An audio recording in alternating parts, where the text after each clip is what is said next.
그러면 오늘 말씀을 전하도록 하겠습니다. 오늘 말씀의 본문은 시편 23편 1절에서 6절입니다. 제가 읽도록 하겠습니다. 여호와는 나의 목자시니 내게 부족함이 없으리로다. 그가 나를 푸른 풀밭에 누이시며 쉴만한 물가로 인도하시는도다. 내 영혼을 소생시키시고 자기 이름을 위하여 의의 길로 인도하시는도다. 내가 사망의 음침한 골짜기로 다닐지라도 해를 두려워하지 않을 것은 주께서 나와 함께 하심이라. 주의 지팡이와 막대기가 나를 안위하시나이다. 주께서 내 원수의 목전에서 내게 상을 차려주시고 기름을 내 머리에 부으셨으니 내 잔이 넘치나이다. 내 평생의 선하심과 인자하심이 반드시 나를 따르리니 내가 여호와의 집에 영원히 살리로다. 아멘. 8월 한 달은 우리가 고든 맥도날드의 내면 세계 질서와 영적 성장이라는 책을 매일 묵상하면서 한 달을 보내고 있습니다. 또 함께 주일 설교 때는 시편 말씀을 묵상하면서 또 시편의 기자들이 내면에서의 주님과 동행했던 그 고백들을 함께 우리가 말씀으로 묵상하고 있습니다. 그리고 이제 오늘은 그 시편 말씀의 마지막 말씀입니다. 지난 한 주 이 책을 읽으면서 굉장히 인상 깊었던 부분들이 있습니다. 내일 묵상에 이제 여러분들에게 언급할 내용인데요. 이 책의 저자가 하워드 너틀리지라는 군인을 언급합니다. 이 너틀리지는 베트남 참전용사입니다. 공군이었는데 베트남 전쟁 초기에 비행기가 격추돼서 베트공에게 포로로 잡혔습니다. 그리고 7년 반 동안 포로 생활을 했습니다. 여러분은 가끔 베트남 전쟁 영화를 보게 되면 미군 포로들이 잡혀서 끔찍하게 이제 고생하는 모습들을 보게 됩니다. 대나무 창살 같은 데다가 웅덩이 같은 곳에 가둬놓고 먹을 것도 거의 주지 않고 모기와 온갖 해충들에게 괴롭힘을 당하며 그렇게 가두어 두는 것을 보게 됩니다. 너틀리지가 그런 생활을 했죠. 그것도 1, 2년이 아니라 7년 반 동안 그런 생활을 했습니다. 그리고 전쟁이 끝나고 이제 협상으로 풀려나서 미국에 귀환했습니다. 그리고 자신의 경험을 담아서 책으로 썼습니다. 그 책 제목이 나의 적 앞에서입니다. 영어 원제로는 In the Presence of Enemies 입니다. 이 고든 맥도날드 책에서 이 책의 한 대목을 인용하고 있습니다. 제가 읽어드리겠습니다. 강제로 주어진 이 기나긴 자기 성찰의 기간에는 중요한 것과 하찮은 것, 가치 있는 것과 보잘것없는 것을 구분하기가 훨씬 쉬웠다. 예를 들어 과거에 나는 일요일이면 대개 일을 하거나 열심히 놀았고 교회에 갈 시간은 없었다. 수년 동안 아내 필리스는 가족과 함께 교회에 가자고 권유했었다. 그녀가 바가지를 긁거나 나무란 적은 한 번도 없었다. 그저 내가 교회에 가기를 줄곧 바랬을 뿐이다. 그러나 나는 너무 바쁘고 다른 일에 몰두한 나머지 일주일에 한두 시간이라도 정말로 중요한 것에 관해 생각하는데 시간을 낼 수 없었다. 이제 죽음의 장면과 소리, 냄새가 온통 주위를 가득 채우고 있다. 영의 양식에 대한 굶주림이 육신의 굶주림보다 더 심하게 느껴진다. 이제 결코 죽지 않을 그 부분에 대해서 알고 싶어졌다. 이제 하나님과 그리스도와 교회에 대해서 얘기하고 싶어졌다. 그러나 이 수용소에는 목사도 주일학교 교사도 성경도 찬송가도 나를 지도하고 보살펴줄 믿음의 공동체도 없다. 과거 나는 내 삶의 영적인 차원을 완전히 무시했다. 감옥에 갇혀서야 하나님 없는 삶이 얼마나 공허한지를 깨닫게 된 것이다. 아멘. 너틀리지는 보통 사람들이 그렇듯이 세상에서 열심히 살고 또 재미있는 것을 쫓아 살았습니다. 아내가 교회 가자고 주일날 이야기를 해도 대부분 무시하고 주일날도 일하거나 아니면 친구들 만나서 놀았습니다. 그런데 그가 막상 이런 현대 문명과 다 떨어져서 베트남 감옥에 혼자 갇혀 있을 때 그는 자신이 외적으로 쫓았던 것, 가지려고 했던 것, 즐겼던 것, 그것이 아무 소용이 없음을 깨달았습니다. 지금 하루하루를 살아가는 것은 내가 주님과 만났던 내면의 경험뿐이었습니다. 그런데 우리들도 그렇듯이 그 역시 이런 경험이 별로 없었습니다. 그러니 외부의 모진 환경 가운데 그 마음이 무너지고 그것을 지키기 위해서 몸부림쳐야만 했습니다. 그리고 비로소 깨달았죠. 아, 그동안 내가 즐기고 누렸던 것, 이것들은 다 한순간 없어지는 것이고 주님과의 영적인 교제, 이것만이 평생 남는 것이구나. 내면에서 주님과의 만남의 소중함을 깨달았습니다. 여러분, 우리들도 마찬가지입니다. 여러분들이 지금 가지고 있는 것, 누리고 있는 것, 영원한 거 아닙니다. 여러분들이 그것들과 결별하여 혼자 떨어질 날이 올 것입니다. 또 여러분들이 마지막 순간 하늘나라 갈 때 그 모든 것들이 여러분들에게 아무런 도움도 주지 않을 것입니다. 여러분들을 붙들고 여러분을 붙들고 천국까지 가지고 갈 것은 여러분의 내면에서 예수님과 교제한 그 은혜입니다. 이 은혜를 누린 한 사람이 있습니다. 오늘 시편의 기자인 다윗입니다. 오늘 시편 23편을 통해서 다윗은 일평생 그 내면에서 예수님과 어떤 영적 교제를 누렸고 그 영적 교제가 다윗의 삶에 어떤 은혜가 있었는지를 함께 말씀을 통해 들으려고 합니다. 첫 번째로 다윗이 시편 23편에서 고백하는 은혜는 주님이 내 안에서 채워주시는 은혜입니다. 시편 23편 1절과 2절 말씀을 보니까 여호와는 나의 목자시니 내게 부족함이 없으리로다. 그가 나를 푸른 풀밭에 누이시며 쉴만한 물가로 인도하시는도다. 아멘. 여러분, 이 고백을 하면 어떤 장면이 떠오르십니까? 목자가 어린 양을 이끌고 푸른 풀밭과 쉴만한 물가로 인도하는 그 장면이 떠올려집니다. 그런데 사실 다윗의 외적인 삶은 이런 삶이 아니었습니다.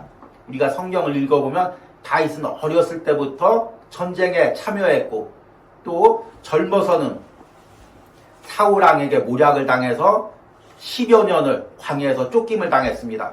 왕이 되어서도 매번 전쟁터에 참여하고 생명의 위기를 느끼고 또 수많은 반란을 또 접했습니다. 노년에는 아들까지 반란을 일으켰죠. 다윗은 일평생 외적으로는 쫓겨다니는 삶 그 자체였습니다. 그러나 다윗은 내면에서 항상 주님과 동행하는 은혜가 있었습니다. 그 어려운 곳에서도 그 쫓기는 상황 속에서도 그 내면에서 주님께서 차고 넘치는 은혜를 주시는 것입니다. 외적으로는 계속해서 사람들의 말에 공격을 당하고 또 생명의 위협을 느껴도 내면에서 주님께서 말씀하십니다. 내가 너와 함께하고 있다. 내가 너를 지켜주고 있다. 내가 너를 인도하고 있다. 지금 외적으로는 폭풍우가 몰아쳐도 다윗의 내면에서는 주님과 동행하면서 주님의 인도를 따라가면서 푸른 풀밭 쉴만한 물가로 지금 주님과 함께하고 있는 것입니다. 그러니까 그 외적인 삶을 이긴 것입니다. 3절에는 이런 고백을 하죠. 내 영혼을 소생시키시고 자기 이름을 위하여 의의 길로 인도하시는도다. 여기서 소생시킨다, 이 말이 무슨 의미일까요? 히브리어의 슈브라는 단어입니다. 돌이키다, 그리고 회복하다 의미입니다. 원래 장소로 돌아오다, 원래 상태로 돌이키다, 회복하다는 의미입니다. 특히 이 단어가 시편에 많이 쓰이고 있는데요. 이스라엘 백성들이 바벨론 포로로 끌려가서 하나님 여호와여 우리를 돌이키소서 이렇게 고백할 때 그 단어가 슈브입니다. 그래서 내 영혼을 소생시키고라는 의미는 내 영혼을 회복시키시고 이 의미입니다. 하나님께서는 태초에 아담과 하와를 창조할 때 하나님의 형상으로 창조하셨습니다. 그런데 하나님의 형상이라는 게 어떤 의미일까요? 하나님이 눈이 있을까요? 코가 있을까요? 입이 있을까요? 우리의 외모로는 하나님을 닮을 수가 없죠. 하나님은 영이시기 때문입니다. 그래서 하나님의 형상대로 우리를 창조했다는 것은 우리 안에 하나님의 영이 부어졌다는 것입니다. 우리가 영적인 존재로 창조되었다는 것입니다. 그러면 우리가 하나님과 교제하고 대화하는 것은 어떤 부분이냐면 우리의 육적인 부분이 아니라 영적인 부분입니다. 우리의 영혼에서 주님과 대화하고 교제하고 함께 동행하며 사는 것입니다. 아담과 하가 에덴 동산에서 이렇게 하나님과 동행을 했죠. 그런데 아담과 하가 타락하고 우리의 영혼도 타락했습니다. 영혼은 있지만 그 영혼에서 하나님이 거할 수가 없습니다. 하나님과 대화할 수가 없습니다. 영혼이 병들고 무질서해지고 지저분하고 온갖 어두운 생각들, 악한 영의 처소가 되었습니다. 그런데 예수님께서 십자가에서 죽으시고 보혈로 우리의 영을 깨끗게 하시고 우리의 죄를 씻겨주시고 우리의 영에 성령님이 거하십니다. 그래서 고린도전서 3장 16절 말씀을 보니까 무엇라고 하냐면 너희는 너희가 하나님의 성전인 것과 하나님의 성령이 너희 안에 계시는 것을 알지 못하느냐. 이제 우리의 영이 다시금 회복시켜진 것입니다. 그리고 우리 안에 하나님, 성령 하나님이 거하시는 것입니다. 그러면 이제 우리는 어떻게 하냐면 내면을 깨끗이 정돈해서 하나님과 동행하는 삶을 살아야죠. 고린도전서 3장 17절에 누구든지 하나님의 성전을 더럽히면 하나님이 그 사람을 멸시하리라. 하나님의 성전은 거룩하니 너희도 그러하니라. 여기서 하나님의 성전을 더럽힌다는 것은 우리의 몸도 의미하지만 우리의 영혼을 깨끗이 하라는 의미입니다. 우리가 읽는 이 책에 의하면은 우리 영혼의 내면의 질서를 잡으라는 거죠. 다윗은 이 은혜를 미리 경험한 사람입니다. 그래서 복잡한 환경 속에서도 주님과 동행하면서 주님과 함께 그 내면의 질서를 잡아갔기에 그 복잡한 상황 속에서도 믿음으로 살아갈 수가 있었습니다. 그래서 오늘 다윗이 시편에서 계속 고백하는 내용이 뭐냐면 내게 부족함이 없다. 내게 부족함이 없으리로다. 이 고백이 나오는 것입니다. 내면이 채워진 사람의 외적인 증거가 무엇이냐면 바로 이런 고백이 나온다는 것입니다. 내게 부족함이 없으리로다. 여러분 세상에 많은 것을 가진 사람들이 있습니다. 많은 성공을 가진 사람들이 있습니다. 그 사람들에게 한번 물어보십시오. 부족한 게 없습니까? 그러면 그 사람들이 뭐라고 대답하겠습니까? 자기보다 더 성공한 사람, 자기보다 더 좋은 집에 사는 사람, 자기보다 더 많이 이룬 것을 위해서 그 사람을 위해서 그 사람들과 비교하면서 끝끝내 나는 부족하다. 더 채워야 된다. 죽는 순간까지 더 이루어야 된다. 이 마음을 가지고 있는 것입니다. 그런데 내면이 채워진 사람은 내게 부족함이 없으리로다. 이 감사의 고백이 나오는 것입니다. 어제 이제 우리 아들이 태권도 이제 승단 시험이 있었습니다. 제가 토요일 날 주일 설교 준비 때문에 이제 가지를 못했고 우리 사모님이 대신 갔습니다. 그리고 이제 태권도 이제 그 영상을 이제 보내왔죠. 그런데 설교 준비하면서 그 영상을 보는데 내 안에 너무 감사의 고백이 나오는 것입니다. 우리가 이 온유하우스에서 3년 가까이 생활하면서 정말 어떤 외적인 어떤 도움 없이 우리가 이렇게 살아갈 때 하나님이 다 푸른 풀밭으로 인도하시고 쉴만한 물가로 인도하셨습니다. 그리고 그 아들도 학교를 잘 보내고 또 태권도도 보내서 이렇게 시험을 볼 수 있는 은혜를 주시면 참 감사합니다. 아마 세상 사람 같으면 비교를 하겠죠. 강남의 무슨 아이는 무슨 학원 보냈는데 또 무슨 곳이 보는데 우리 아들은 부족한데 더 공부해야 되는데 더 학원 보내야 되는데 더 유학 보내야 되는데 아마 이런 생각을 했을 것입니다. 그런데 내 안에 이 아이를 태권도도 그냥 하나지만 비록 이렇게 보내고 있고 건강하게 자라게 해주신 것이 너무나 감사하다는 생각이 드는 것입니다. 저는 사실 제 내면이 정돈되어 있다는 고백을 드리기가 부끄러운 사람입니다. 왜냐하면 제가 제 자신을 너무 알기 때문입니다. 나의 내면을 너무 잘 들여다보기 때문입니다. 그런데 이런 감사가 나온다는 것은 내 안에도 이런 내면이 하나님의 은혜로 정돈되어 가고 있다는 은혜라고 생각합니다. 여러분들 자꾸 외적인 것으로 타인과 비교하지 마시기 바랍니다. 그리고 내면에서 주님이 채워주시는 은혜로 충만해지시기 바랍니다. 그리고 다윗이 두 번째 고백하는 것은 무엇이냐면 외적인 삶에서도 흔들리지 않는 은혜입니다. 4절에 이렇게 고백하죠. 내가 사망의 음침한 골짜기로 다닐지라도 해를 두려워하지 않을 것은 주께서 나와 함께 하심이라. 주의 지팡이와 막대기가 나를 안위하시나이다.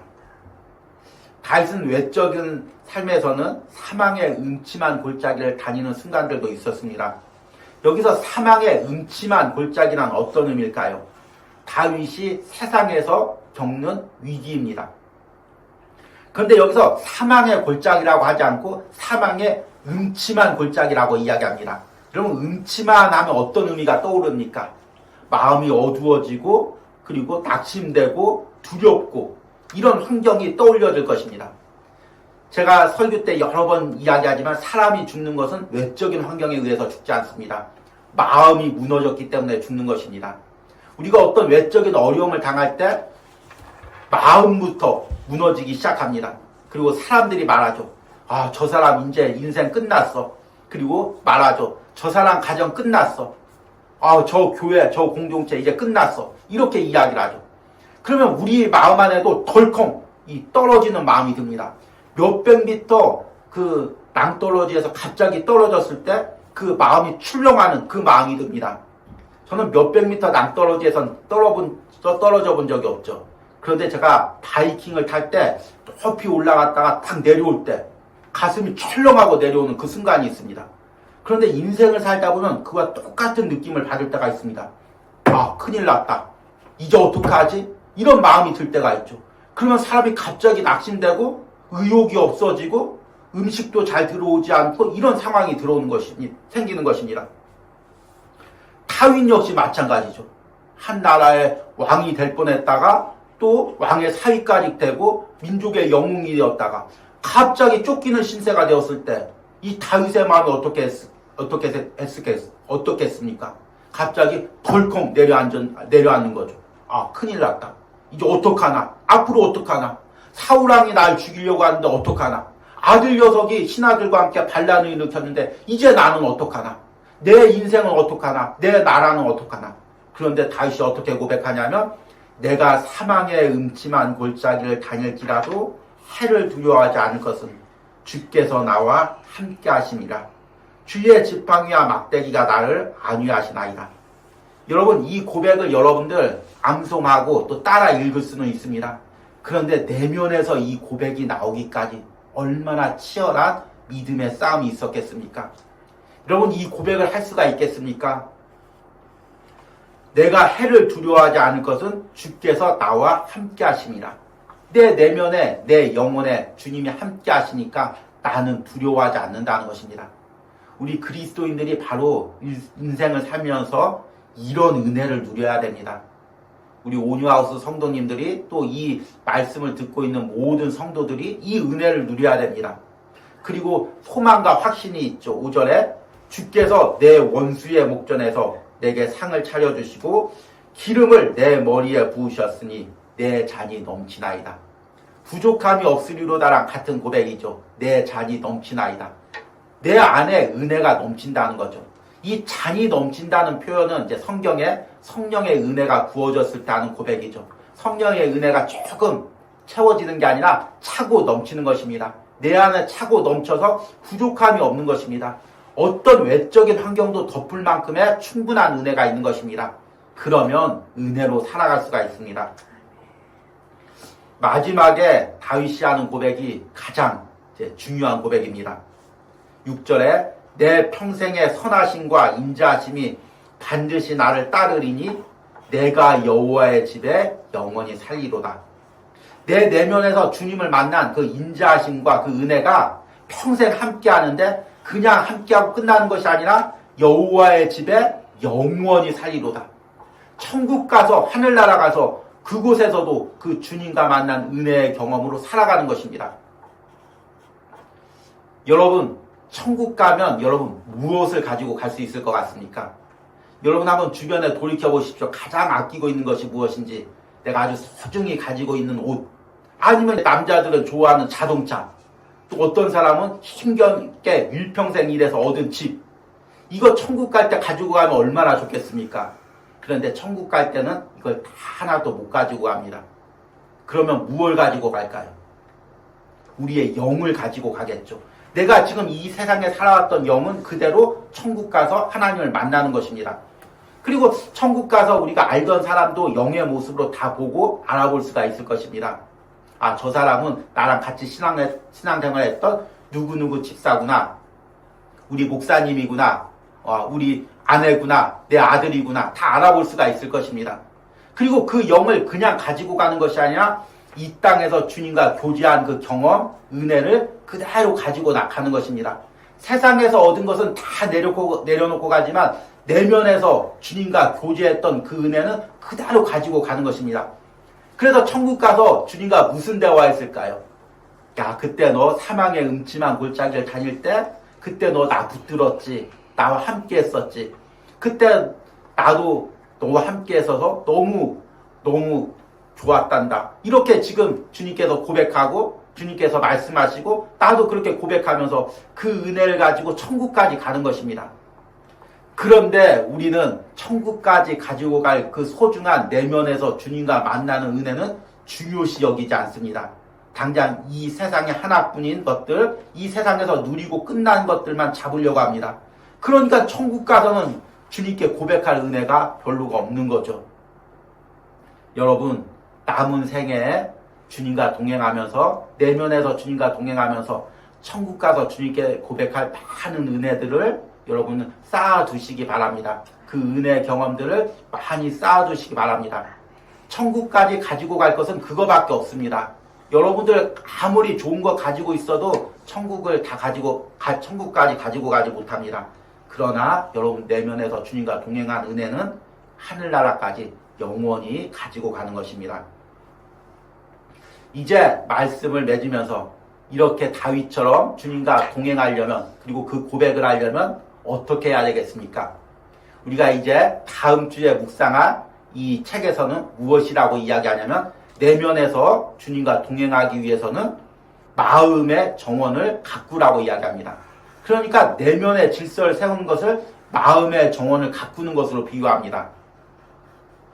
여러분, 아름다운 정원을 가꾸려면 어떻게 해야 됩니까? 매일 관리해야 하죠. 특히 요즘 같은 이 여름날에 조금만 관리를 안 해도 잡초가 사람 키만큼 자랍니다. 넝쿨이 사람 키만큼 자라죠. 그리고 잡초가 많이 자라게 됩니다. 그렇기 때문에 정원을 가지고 있는 사람, 특히 이제 전원주택을 가지고 있는 사람은 매일같이 관리를 해야 됩니다. 조금만 관리를 안 해도 금방 더러워집니다. 그런데 우리 주님은 우리 내면에서 정돈되어 있을 때 나와 함께 그곳을 거닐 수가 있습니다. 이 책에서 이런 구절이 나옵니다. 주님은 때로 난잡하게 어지러워진 정원은 거닐지 않는다. 주님이 내 안에서 나와 동행하려면 내 내면이 깨끗하게 아름답게 정돈된 정원처럼 잘 정리가 되어 있어야 됩니다. 그러려면 어떻게 해야 됩니까? 매일같이 내 내면을 들여다보고 내 영혼을 들여다보고 잡초가 나 있는지 덩쿨이 나 있는지 잘 분별하시고 또 이것을 제거하는 은혜가 있어야 됩니다. 잡초란 무엇일까요? 덩굴이란 무엇일까요? 세상 가치관, 세상에서 가졌던 분노, 원망, 미움, 그 다음에 교만한 마음들, 그런 모든 세상적인 마음들을 하나하나 다 제거하고 주님과 거닐 수 있는 은혜의 동산으로 내 내면을 가꾸어야 됩니다.